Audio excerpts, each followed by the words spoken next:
You know, every single chemical reaction, whether it's a roaring fire or the quiet chemistry happening in your cells right now, it follows a hidden map, a map that shows the entire journey. Today, we're going to learn how to read these maps. They're called energy profile diagrams, and they basically let us understand the secret language of chemistry. So let's dive right in. I want you to think about this for a second. What if a reaction wasn't just, a boring list of chemicals? What if it was an actual journey?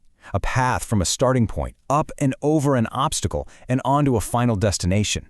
Well, that's exactly what an energy profile diagram shows us. It's the literal map of that journey. So, okay, every journey has a beginning and an end, right? It's the same in chemistry. First, we need to figure out who our travelers are, the things we're starting with, and where they're trying to go. All right, let's meet our travelers. In the world of chemistry, we call them the reactants. These are the molecules, the atoms, the whole shebang that we start with.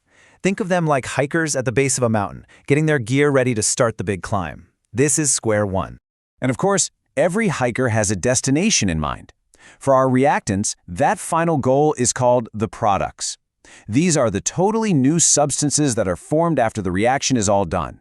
It's the beautiful view from the summit, the finish line of our whole chemical adventure. Okay, so we have our start and our finish. Now we've got to map the actual terrain they have to cross. And here's the thing. The path from reactants to products is almost never a flat, easy road. Nope, there's usually a mountain to climb. Our map, like any good map, has two axes. Think of the bottom one, the horizontal one, as just tracking time, or the reaction's progress from start to finish. Now the vertical axis, that's the important one. That's potential energy. For our journey, you can just think of it as altitude. The higher up we go, the more energy everything has. And here is the most critical part. You can't just wander from reactants to products. See, to get a reaction going, you first have to break the chemical bonds that are already there. And that takes energy. You have to put energy in first.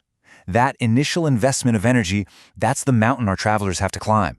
Right at the very summit, the highest point of this energy mountain, is something called the transition state. It's this super unstable, super temporary arrangement of atoms. Honestly, it's the toughest part of the entire trip. From this peak, our hikers can either tip forward and become the final products, or they can just fall right back down and stay reactants. It's the ultimate tipping point. So let's really focus in on that climb, because it is, without a doubt, the most important feature on our map. The size of this first hill, this mountain, it determines everything, how fast a reaction happens, or if it even happens at all. And this brings us to the big one, the key term for this whole idea, activation energy. That's the official name for the height of that energy mountain, measured from where we started.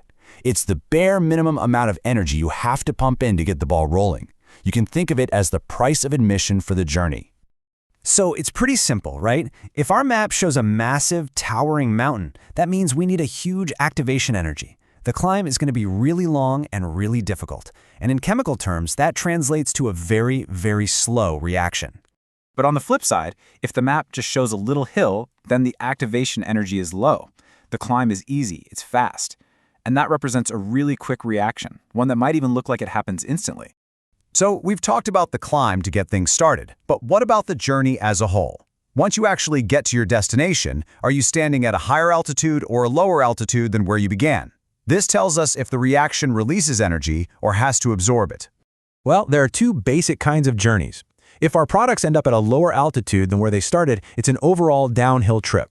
We call this an exothermic reaction, and it releases all that extra energy, usually as heat. So yeah, it feels warm. But if the products end up at a higher altitude, it's called an endothermic reaction. It actually has to suck in energy from its surroundings to finish that final climb, which is why it feels cold to the touch. But what if that energy mountain is just too high? What if the reaction is so slow it's basically useless? Is there a shortcut? You bet there is. It's called a catalyst, and what it does is fundamentally change the map of the journey.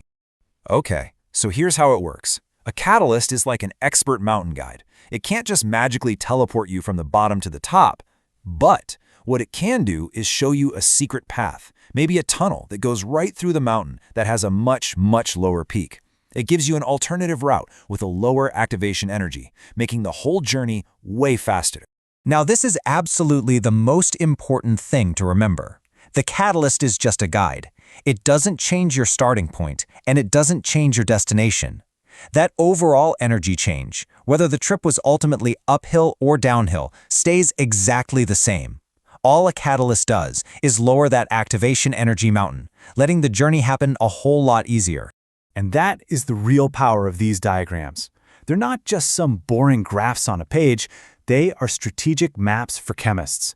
They let us understand and even control chemical reactions. We can find shortcuts with catalysts, and we can create medicines and new materials that would otherwise be impossible. So that leaves us with one final thought. Now that we can map out a reaction's journey, what amazing new destinations can we reach?